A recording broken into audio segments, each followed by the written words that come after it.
Welcome everybody. We're happy to meet you again on this Monday afternoon, evening, or morning, whatever, wherever you are. And we are still reading in the book of Hirakan Baba, the book of Vijay Gupta about Hirakan Baba. And I think I start on chapter 59, another miracle. I think this incident dates back to 1980. I always wanted more and more devotees to join Babaji. At this time, K.K. Singh was the additional superintendent of police in Bharatpur. He and his family were devotees of Babaji and would often come for his darshan to Vrindavan. He requested me to take his children along whenever I went to Hirakan. He had 3 daughters and a son whose name was Vivek.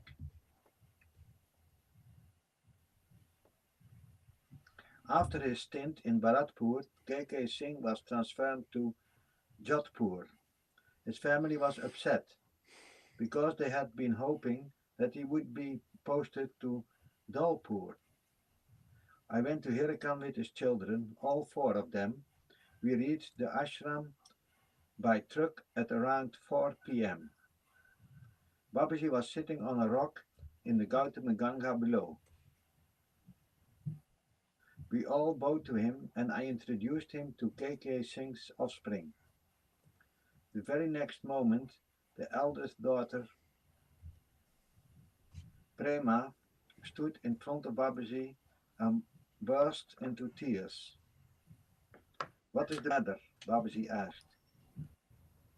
She replied that their mother was alone at home and their father had been transferred from Bharatpur to Jodhpur. I wanted him to be transferred to Dholpur, she wailed. Babaji laughed and said, "We have transformed him to Dholpur." I could see that she had not an iota of doubt in Babaji's words. Babaji asked her brother, who was very gentle, to sit beside him. In the meantime, I went up to arrange for their stay. After some time, Vivek came upstairs with Babaji, and a few days later we headed back to Bharatpur. When I dropped them at their house at the police lines, we learned that K.K. Singh had been posted to Dholpur. Overjoyed by the news, Prema told her mother what had transpired during the meeting with Babaji. After they shifted to Dholpur, I met them a couple of times but lost touch with them once Babaji took Samadhi. Nearly 32 years later, one day K.K. Singh called me. I was surprised but happy to hear from him. He inquired about my whereabouts. I told him. When I asked him where he was located, he said, "I have settled in Dholpur after retirement. All my children are now married. Premna is in Jaipur. Her husband is a customs officer. My younger daughter is in Delhi. She married a doctor. And Vivek has joined the EAS.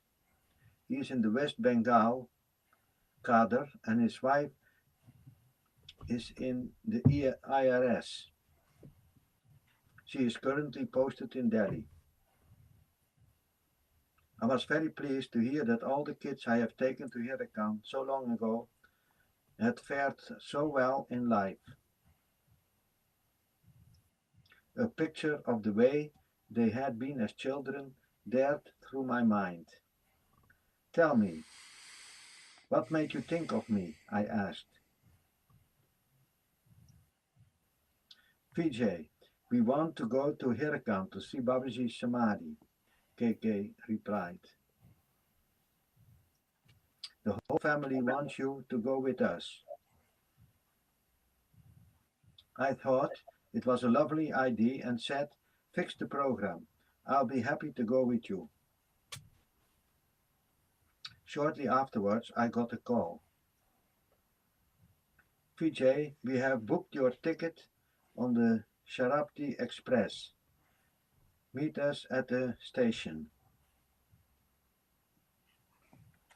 I met them at the station on the appointed date and time, where he reintroduced me to his children. I was very happy to meet them again, and a picture of them as children flashed in my mind again. We reached Katgudam at 11:30 a.m. Vivek has asked an officer from Nainital to arrange a small minibus for us. We reached Hirakan at around 2 p.m. I had always arranged that accommodation. After receiving prasad, we all retreated to our rooms for a rest. After the evening aarti, we attended the satsang in the temple. I started telling them about Babaji's various leelas. Then they all joined in and began to reminisce over their individual experiences during that first trip to Hirakan. Prerna talked about their arrival at Hirakan all those years ago and said, you remember when I met Babaji on that trip? I asked for Papa's transfer to Dalpur. I nodded. But do you know what Vivek had asked for that day? I shook my head. Vivek then recounted what had happened when he sat beside Babaji that day. Babaji had told him to stay at the ashram for a few days. At first he had been shy, but after a bit he had been confident in him. I told him that I wanted to join the EAS. Today, by his grace, I am in the EAS. I am now the Educational Secretary in Calcutta. This piece of information was new to me. I had been unaware of it during our previous stay at Hirakan. There are some great saints who have the ability to change the fate of human lives. Babaji was obviously one of them. Vivek is currently serving as a principal secretary held in Calcutta. His honesty is a byword in administrative circles. His wife Shubha was also with him. She sang hymns to the Lord in a very sweet voice with great piety. She is presently serving as a commissioner, GST in Delhi. Shubha helped in translating the book I wrote into English. She has a very beautiful turn of phrase. In this regard, Pradeep Sen, a retired EIS officer from the Rajasthan cadre, must also find mention here. A former Home Secretary, Sen Sahib's contribution to the translation of this book is extremely valuable. We came back from Hirakan after a 2-day stay. I am still in touch with Prerna, Vivek and Shubha. Bole Baba Ki Jai. Chapter 60 Babaji and the Pilots. Babaji once said, Birju, we want you to preach about us. He was on his way back from Bombay, and I had got into his car at Bharatpur. Shastriji was with him, and we were all going to Delhi to Dr. Arvind Lal's house. Prabhu, I replied, you're quite capable of doing it yourself.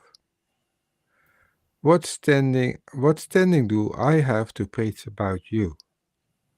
Besides one thing I do know, No man can know you or come close to you unless you wish it. Babaji had fresh instructions for me.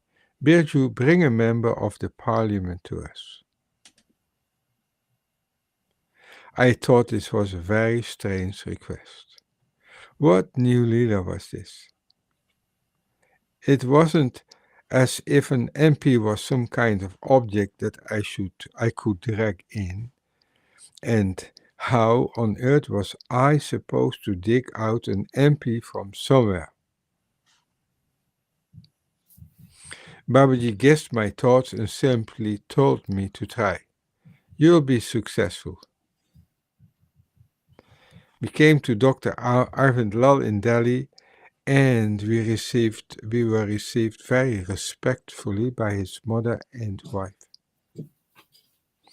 Dr. Lal was already a famous pathologist at that time, while his wife Vandana too had trained in pathology. Vandanaji is an ideal woman. She commands my respect right from the beginning. Most people get annoyed with me, but she is one person who has never displayed any anger towards me. I returned to Bharatpur with Prabhu's permission and started racking my brains on the matter at hand. Which MP should I contact? How should I begin my search? The questions were endless and the prospect was daunting. I finally decided to limit the hunt to my own state. I was from Rajasthan and there were 25 MPs to choose from. But whom to choose?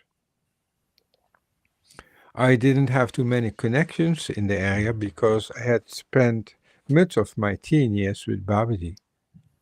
One day, while I was still mulling over the problem, I taught my schoolmate, Jagrai Singh. I had learned that his brother Kamal Singh was close to Rajesh Pilot, the MP from Dausa. This then was my solution. I spoke to Jagrai, with whom I enjoyed family ties. He promised to have a word with his brother when he came to Bharatpur. When Kamalji eventually landed in Bharatpur, I collared him and said, Bhai Sahib, Babi has asked me to bring an MP to him. So what's the big deal? Come to Delhi with Jagai and I'll introduce you to Mr. Rajesh Pilot. The meeting was set. I went to Rajesh Pilot residence in Delhi armed with an album full of Babaji's photographs. Kamalji introduced us. When I tried to show him Babaji's photographs, he demurred and said, Look, I stay far away from the clutches of Babas. You can meet Rama if you like. He introduced me to his wife Rama. I came out of his house temporarily defeated. Meanwhile, Babaji had come to Delhi. He was staying at Dr. Rao's house in Green Park, one of his supreme devotees. Babaji affectionately addressed him as Sadhu Babaji. His house was like a temple, full of lamps that were always lit. He was a Sanskrit scholar, an eminent engineer and a famous financial consultant. He was also involved in testing soil that was used for making big buildings.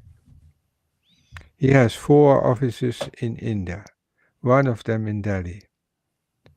While the remaining 3 were down south in Bangalore, Madras and Chennai, Dr. Rao was the one who designed the blueprint of the map of the Ranike temple and oversaw its construction with Babaji's permission. And Haider Khan, it was he who later, after Babaji left us, had the samadhi and the gate to the cave built in the South Indian style. Quite often Babaji would come down from Herakan in Dr. Rao's ambassador car, which he had nicknamed the Agni Rat, the fire chariot.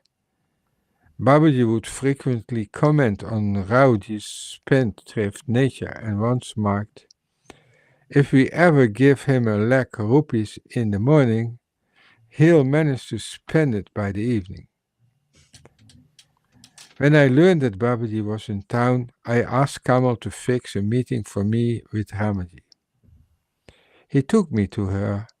I told her, "Ramaji, a very big saint has come to Delhi. You should come with me for darshan." She didn't seem very enthusiastic and said, "Take Kamal by." I took Kamal Singh to Babaji with two other people. They spent the evening with him. We arrived at Dr. Rao's house. Babaji was sitting on a tact and throwing fruit at his devotees. I know his leader, but the others didn't and created a bad impression. When Kamal returned to the pilot residence, Ramji asked him what was the Baba like. "He was throwing fruits at his female devotees," was the response. God's image exactly matches the thoughts of a person has about him. It's all a matter of faith. The deadlock remained. I had failed once again to set up a meeting, but I didn't give up. Shortly afterwards, I found out that Pilot G was a Hanuman devotee. I felt a glimmer of hope because of Mahant Dindajali, the priest of the Hanuman temple in Connaught Place. He was also Babaji's follower. I strategized. I called upon Ramaji and asked her to accompany to the temple in Connaught Place. She consented. The visit was fixed at 4 p.m. Prior to the visit, I went to the temple and prepped the Mahanji. I told him to invite Ramaji for tea to his house after the visit was over. At 4 p.m., I escorted Kamal Singh, Ramaji, and her children, Sarika and Sachin, to the temple. It's an extremely ancient temple. After the visit, mindful of my instructions, Mahanti invited us to his house. He ushered us into a room full of Babaji's photographs in myriad moods. Ramaji kept looking at him. In my mind, I thought, "Prabhu, it's now up to you to call her." She finally asked Mahantni, "Who is the man in the photographs?" "That's Harikan Baba. He is an avatar of Lord Shiva," said Mahantni. "Vijay, can you tell you a lot more because he spent several years with him?" I started describing Babaji's various leelas to her. Ramaji sat in rapt attention, listening to me as I told her of Babaji's magical powers. "It was for his darshan that I wanted to take you," I said finally. All this time, Mahatni had been waiting patiently while I spoke. When I fell silent, he gave us all prasad, and a short time later we left. On the way back, Ramaji asked me where Babaji lived. "In Harakan," I told her. She had obviously never heard of it and asked, "Where is it?" I told her that it was located in Nainital district. By now she was determined to meet Babaji and repeatedly said, "I have to go to Harakan." When Rajeshji was apprised of her intent, he informed her that he had to go to Guwahati the next day. But she was adamant, so Rajesh cancelled his program to Guwahati, and we all left for Harakan in his ambassador car at 3 p.m. on the following day. I had alerted Muniraj in advance of the pilot family's impending arrival, and he had arranged rooms for them at the Kailash View Hotel for the night. The hotel belonged to an individual who had been nicknamed Dogamal by Prabhu. Our party of 8 people reached the hotel at 11 p.m. Rajesh and Rama Pilot had brought Sarika and Sachin with them. Kamal Singh, Gyan and a security guard were also in tow. The next morning, Muniraj, Trilok Singhji came to meet him, and I introduced him to Rajesh and Ramaji. At 8 a.m. we left for Herakan. On the way, I told Rajesh that Muniraj's son-in-law's sister was married to Haris Rawat, who was also an MP. He represented Raniket at that time. Horses had been arranged for the trip at Jamrani Dam. Rajesh mounted a horse and took Sachin with him. He was around 3 years old at that time. Sarika sat on another horse with her mother. I ambled on foot beside them. It was a pleasant trek and very scenic. At places we had to cross the river. I had walked to Herakan so many times that I was used to it. When we reached, I first took Rajesh to Hanuman's idol for darshan, which was on the way to the ashram. Babaji was in the cave at the time, and a kirtan was going on when we arrived. I went up to Babaji with Rajesh and Ramaji, and they bowed to the Lord. A recitation of the Hanuman Chalisa was underway. Ramaji wept at Babaji's feet. He tried to calm her. After visiting the temples beside the cave, we walked towards the ashram. Rajesh was on a right schedule and had planned to return immediately. But the ambience of the ashram tugged at him and he said he wished to stay. I spoke to Babaji and asked him if the pilot family could stay on. Babaji replied, "This is a place for sages and saints. Come later." Babaji's tenets of hospitality are worth learning. Nobody who met him once could forget him.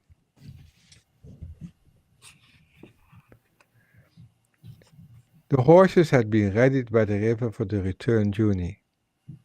Babaji came down the stairs to see them off. Everyone was preparing to mount the horses.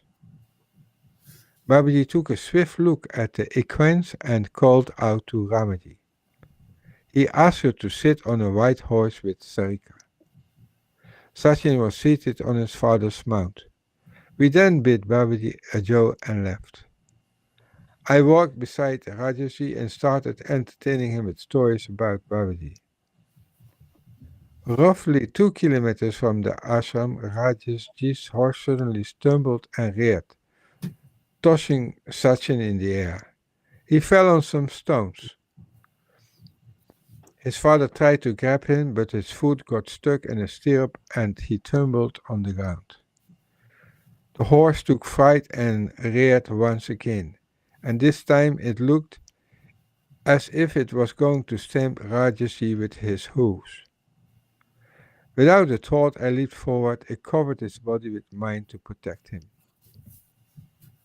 The horse was still standing with its forelegs in the air. I shrieked. At this point, the owner of the horse rushed forward and managed to control the alarm and queen in the nick of time. I helped Rajesh up. He was in something of panic. "How's my son?" Sachin was fine. He had escaped his fall without any injuries. Rajesh, on the other hand, had emerged from the incident with a few minor scratches. He had sustained them with his leg had got caught in the stirrup. Once he realized that all was well, he turned to me gratefully and said, Vijay, you threw yourself at me with no thought for your own safety, even though there were so many others around.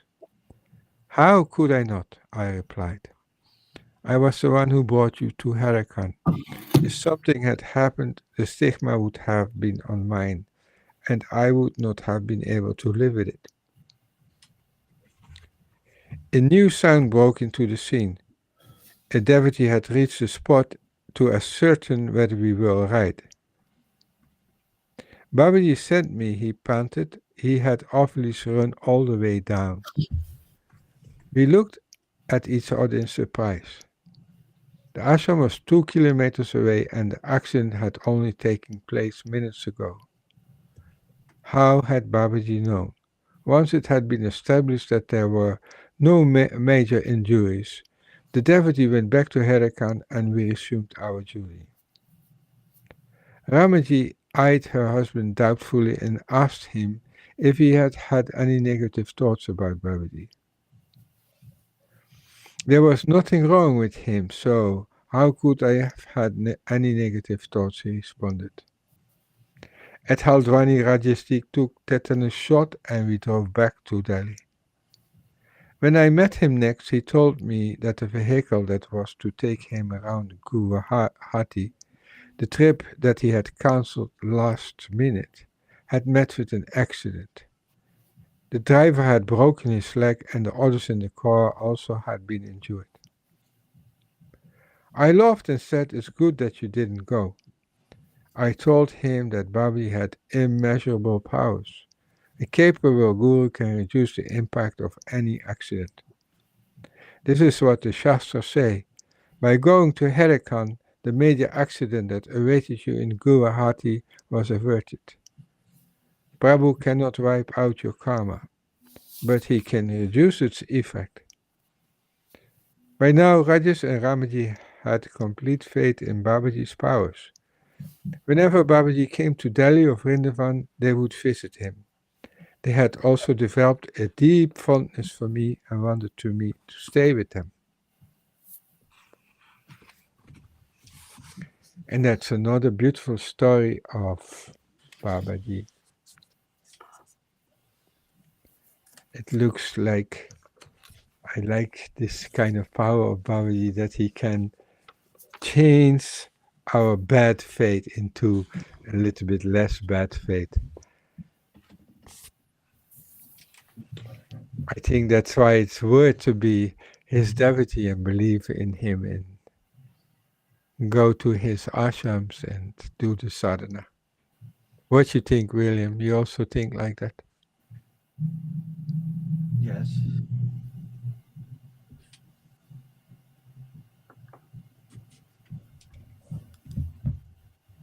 yes. If you are closer to God in your heart, to Babaji, whoever, then all the things which could have been happen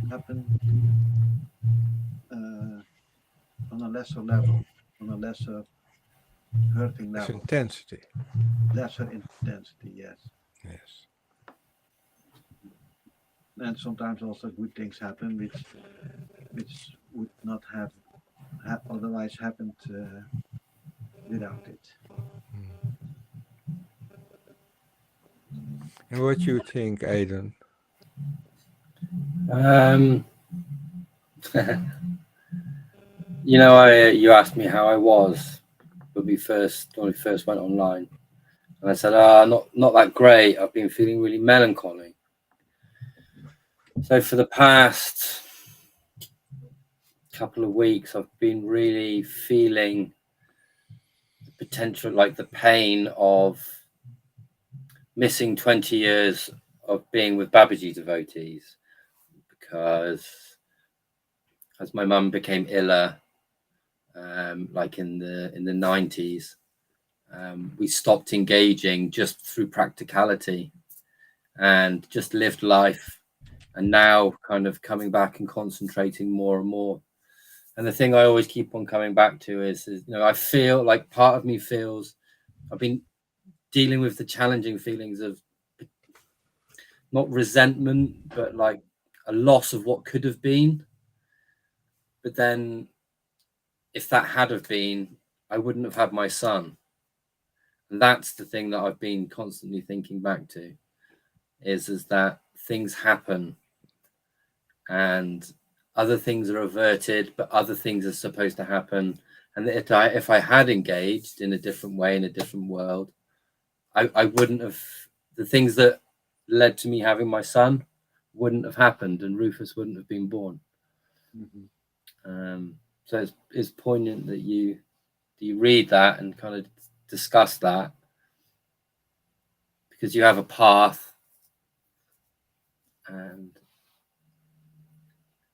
good things come out of things, and it's about being grateful for the path that you have chosen and not be regretful or resentful or melancholy about how things could have been.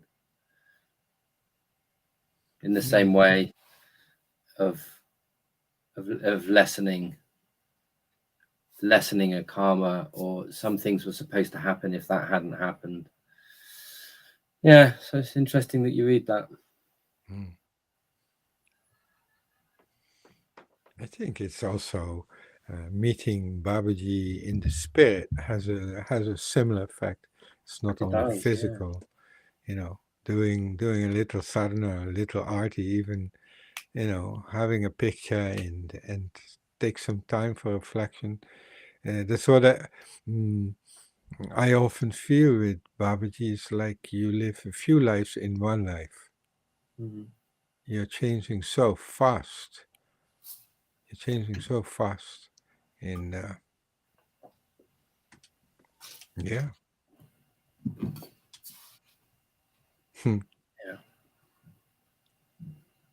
So I turn that sense of loss, of all of these times that I've missed out on, is no longer lost, because that was the path I had to take. And I wouldn't change a second if it meant I lost Rufus. If he hadn't come into being. Exactly.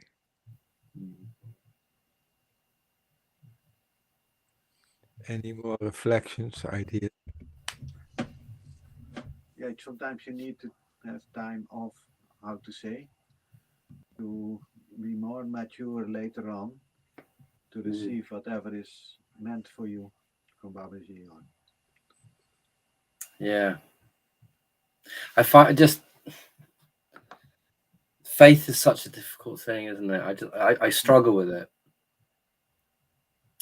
I struggle with it. Of having faith that, just as you've described really beautifully, is that things, you may be being prepared for something else. But that faith is hard. It's hard.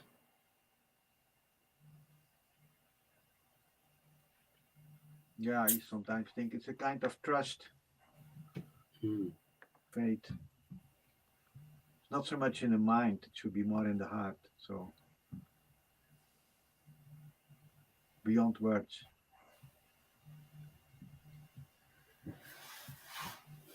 Yeah.